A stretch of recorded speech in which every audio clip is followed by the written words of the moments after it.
영화 괴물을 보면 괴물의 등 뒤에는 작은 물고기가 꽂혀있다. 영화를 보던 당시에는 이 모습이 감독의 상상력에서 비롯됐다고 생각했는데 나중에 알고 보니 이와 비슷한 생물은 정말로 존재했다.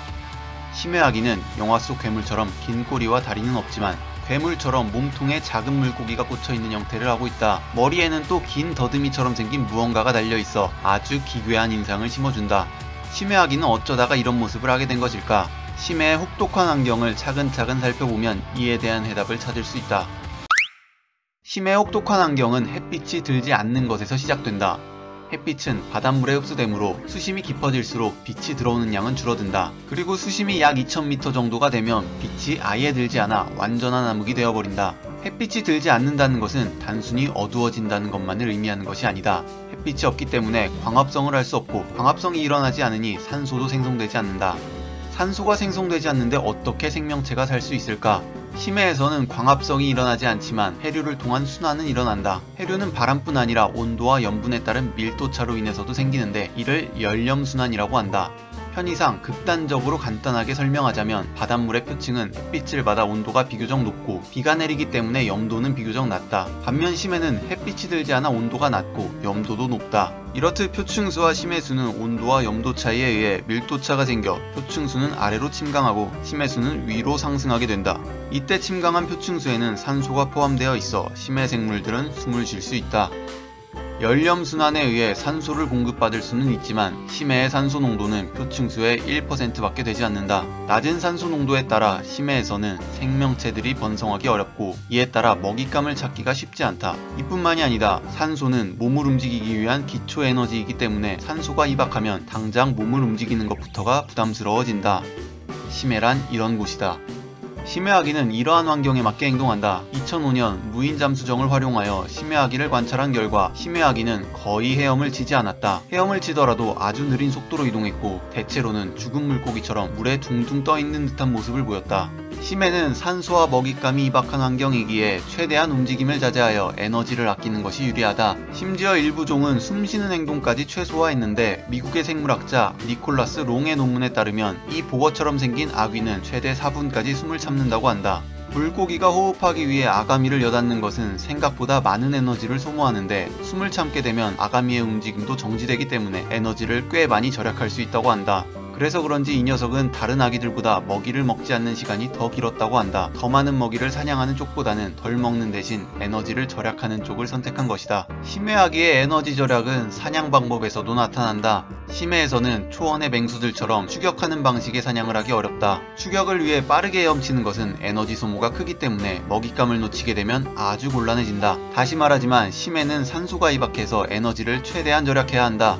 추격하는 방식보다는 매복했다 습격하는 방식이 더 유리하다. 매복하는 동안은 가만히 있기 때문에 에너지 소모가 적다. 그런데 매복 방식에도 문제가 있다. 만약 먹잇감이 근처로 오지 않으면 어떡할 것인가? 앞서 말했듯 심해의 생물 밀도는 높지 않다. 생물들이 듬성듬성 있게 되면 우연히 서로 마주칠 확률도 훨씬 줄어든다. 심해아기는 낚시를 통해 이 문제를 해결한다. 모든 심해아기가 그렇지는 않지만 상당히 많은 종의 심해아기가 머리 위에 낚싯대를 가지고 있다. 이 낚싯대의 끝에는 에스카라고 불리는 발광기관이 달려있는데 심해 생물들은 이 에스카를 작은 먹잇감으로 오인하는 경우가 많다. 그래서 심해아기가 해류에 몸을 맡긴 채 둥둥 떠다니고 있으면 에스카를 먹잇감으로 착각한 희생양이 알아서 다가온다. 이때 심해아기는 입을 크게 벌려 눈앞의 먹잇감을 낚아채기만 하면 된다. 이런 사냥 방식 때문에 아귀는 영어로 앵글러피쉬, 즉 낚시꾼 물고기로 불린다. 재밌는 사실 중 하나는 심해아기는 에스카에 닿는 것이라면 묻지도 따지지도 않고 일단 문다는 것이다. 다시 말하지만 심해는 넓고 먹잇감은 적다. 먹잇감인지 아닌지를 구별하다가 조금이라도 늦게 반응하면 먹잇감을 놓칠 수도 있다. 심해에서는 한 번 놓치면 언제 다시 먹잇감과 마주칠지 모르기 때문에 먹잇감을 만나면 반드시 먹어야 한다. 같은 맥락에서 심해아기의 턱과 위장은 매우 유동적이다. 먹이가 귀한 심해에서는 먹이가 크건 작건 무조건 먹어야 한다. 심해아기는 턱과 위장을 확장하는 능력이 탁월해서 자기 몸집보다 2배 큰 먹잇감도 먹을 수 있다. 생명체의 목적은 번식을 통해 자신의 DNA를 남기는 것이다. 그런데 심해에서는 자신의 짝을 찾기가 매우 어렵다. 심해라는 공간은 광활한데 생명체는 듬성듬성 있어 서로 만날 확률이 떨어진다. 심지어 짝짓기 상대가 근처에 있다고 해도 심해는 너무 어두워서 상대방이 있는지조차 모를 수 있다. 미국의 과학자 테드 피치에 따르면 암컷 아기의 약 80%가 평생 독신으로 살다 죽는다고 한다. 만약 운 좋게 짝짓기 상대를 만났다면 되도록 그 짝과 평생 함께하는 쪽이 더 좋다. 왜냐하면 언제 다시 짝짓기 상대를 만날지 기약이 없기 때문이다. 심해아기 몸에 또 다른 물고기가 꽂혀있는 이유가 바로 여기에 있다. 지금까지 우리가 보아온 심해아기는 전부 암컷이다. 그리고 암컷 아기의 배 부분에 붙어있는 저 조그마한 녀석이 바로 심해아기 수컷이다. 어렵게 마주친 수컷과 암컷은 언제 다시 짝을 만날지 모르기 때문에 한 몸이 되어 여생을 함께한다. 심해아기 수컷은 암컷의 페로몬을 탐지하거나 암컷의 에스카빗을 추적하는 등 다양한 방법으로 암컷을 찾아다닌다. 그리고 마침내 암컷을 찾아내면 암컷의 몸통을 문다. 심해아기 암컷은 포유류가 아님에도 몸통에 젖꼭지처럼 생긴 기관이 있는데 이는 아마 수컷이 더 쉽게 물어뜯을 수 있도록 진화한 것으로 보인다. 수컷이 암컷의 몸통을 물면 얼마 후 암컷의 몸에서 분비된 효소가 수컷의 주둥이를 녹이고 수컷의 녹은 주둥이는 끈적한 반죽이 되어 암컷과 수컷을 하나로 이어붙여준다. 이후 암컷과 수컷의 혈액순환기가 연결되고 수컷은 암컷의 혈액을 통해 영양분을 얻게 된다. 이때부터 쓸모가 없어진 수컷의 감각기관과 내장, 뇌 등은 전부 퇴화하고 오직 번식에 필요한 정소만이 남아 암컷이 필요할 때마다 정자를 방출한다. 즉, 수컷은 암컷의 정자 셔틀이 되는 것이다.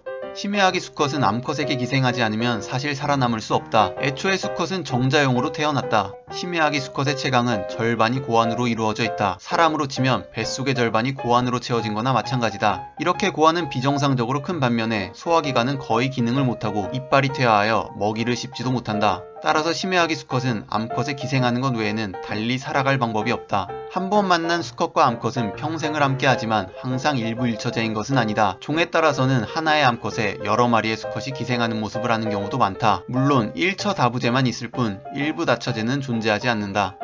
오늘 준비한 내용은 여기까지이다. 혹시 수컷이 기생하는 심해아기를 보고자 수산시장을 배회하지는 않길 바란다. 참고로 지금까지 설명한 심해아기는 우리가 아귀찜으로 먹는 아귀와는 다른 종이기에 수산시장을 아무리 뒤져도 수컷이 기생하는 모습을 한 아귀는 찾을 수 없을 것이다.